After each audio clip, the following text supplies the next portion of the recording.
날마다 쓰는 나의 신앙일기 TV 데일리 큐티 남양기입니다. 오늘은 히브리서 7장 20절부터 22절을 묵상하겠습니다. 또 예수께서 제사장이 되신 것은 맹세 없이 된 것이 아니니 그들은 맹세 없이 제사장이 되었으되 오직 예수는 자기에게 말씀하신 이로 말미암아 맹세로 되신 것이라. 주께서 맹세하시고 뉘우치지 아니하시리니 내가 영원히 제사장이라 하셨도다. 이와 같이 예수는 더 좋은 언약의 보증이 되셨느니라. 오늘 본문은 예수님의 제사장 직분과 아론 계통의 제사장 직분을 비교하여 말하고 있습니다. 예수님은 맹세로 제사장이 되었다고 말씀하고 있습니다. 이 맹세는 예수님이 맹세하신 것이 아니라 하나님께서 예수님을 영원한 제사장으로 삼으셨다고 맹세하셨다는 말씀입니다. 하지만 아론 계통의 제사장들은 맹세가 아니라 출생을 통해 제사장이 되었습니다. 그들은 어떤 자격을 갖추거나 과정을 통하여 제사장이 된 것이 아닙니다. 다만 레위지파 아론의 자손으로 태어나면 자연적으로 제사장이 되는 것입니다. 그들이 제사장이 되는 것은 하나님의 맹세에 의해서가 아니라 혈통에 의해서 되는 것입니다. 그러므로 우리 주 예수님의 제사장 직분과 아론 계통의 제사장 직분은 본질적으로 차이가 있습니다. 하나님은 맹세하실 필요가 없습니다. 하나님이 하신 말씀은 언제나 그대로 이루어지기 때문입니다. 히브리서 6장 16절은 사람들은 자기보다 더 큰 자를 가리켜 맹세하나니 맹세는 그들이 다투는 모든 일의 최후 확정이니라 라고 말씀하고 있습니다. 하나님께서 예수 그리스도를 영원한 제사장으로 세우신 것은 이미 결정된 것이며 결코 바꿀 수 없는 것입니다. 또한 하나님께서 예수님을 제사장으로 삼으시는 분명한 의지를 나타내 주고 있습니다. 그러므로 사람들은 분명하고 변하지 않는 예수님께 소망을 둘 수 있게 되었습니다. 시편 110편 4절은 여호와는 맹세하고 변하지 아니하시리라 이르시기를 너는 멜기세덱의 서열을 따라 영원한 제사장이라 하셨도다 라고 말씀하고 있습니다. 예수님이 제사장이 되는 것은 분명한 하나님의 맹세로 되었지만 율법 아래에서 제사장이 되는 사람들은 육체와 상관된 계명의 율법을 따라서 제사장이 되었습니다. 율법은 육체와 상관된 법이기 때문에 겉으로 드러난 외적인 행동을 조절하는 데 소용이 있습니다. 하나님을 만나고 교제할 수 있도록 우리의 양심을 온전하게 하는 데는 율법이 아무런 일을 하지 못합니다. 그러므로 율법에 속한 제사장은 사람들을 하나님께로 인도하지 못하고 자신이 하나님의 거룩하심 앞에 부족하다는 것만 알게 해줄 뿐입니다. 이렇게 불완전한 제사장과 완전하신 제사장을 비교한다면 아론의 계통 제사장과 멜기세덱 계통의 제사장은 전혀 비교할 수 없을 만큼 차이가 납니다. 이와 같이 누구를 어떠한 일에 세우시는 일은 전적으로 하나님의 뜻에 의한 것입니다. 로마서 14장 4절은 남의 하인을 비판하는 너는 누구냐?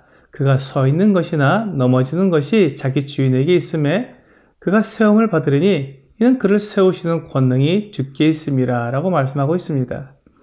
하나님께서 가지신 뜻과 계획에 의해 누구를 어떻게 세우실 것인지를 결정하십니다.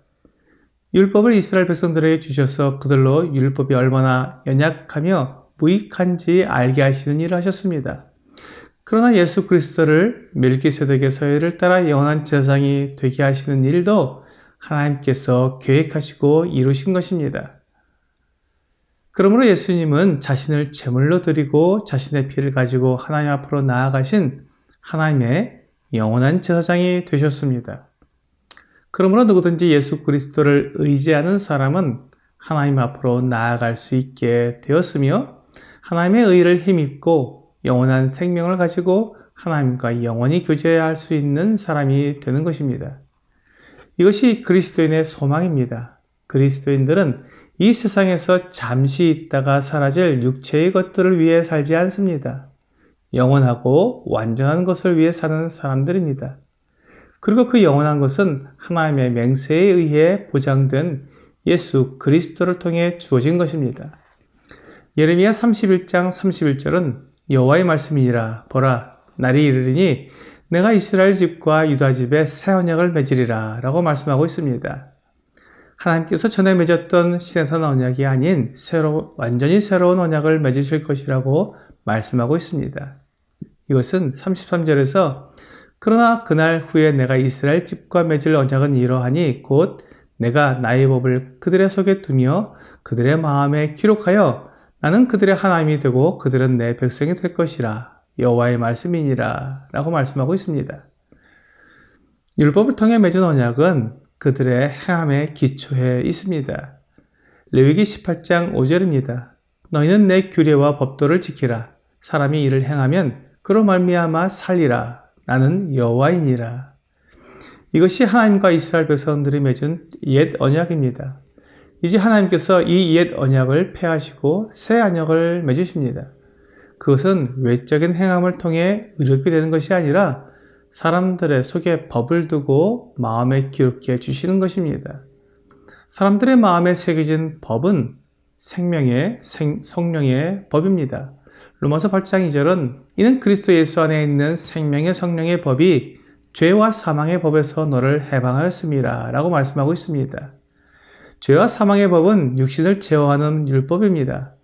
율법은 죄에 대한 대가를 분명히 말씀하고 있습니다. 로마서 6장 23절은 죄의 삭은 사망이요 하나님의 은사는 그리스도 예수 우리 주 안에 있는 영생이니라 라고 분명히 죄를 지은 것에 대한 대가가 사망임을 말해주고 있습니다. 하지만 하나님께서 예수 그리스도 안에서 우리에게 주신 것은 영생입니다. 이것이 생명의 성령의 법입니다. 하나님께서 사람들과 맺은 새 언약은 믿는 자는 영생을 가졌다는 것입니다.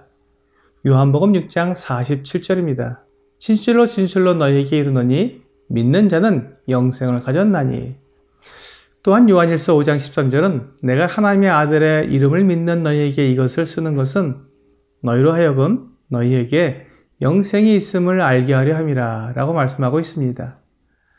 예레미야 29장 11절은 여호와의 말씀이니라.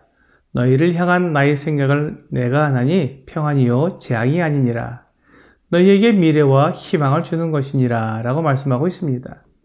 하나님은 사람들이 죽기를 원하시는 것이 아니라 영생을 얻기를 원하십니다. 그러므로 사람들의 마음에 성령을 주셔서 예수 그리스도를 믿음으로 영생을 얻게 하신 것을 보증해 주십니다. 고린도후서 1장 22절이 이에 대해 분명히 말씀해 주고 있습니다. 오늘의 적용 질문을 보겠습니다. 나는 하나님께 어떤 소명을 받았습니까? 하나님께서 성령을 통해 각 사람을 부르십니다.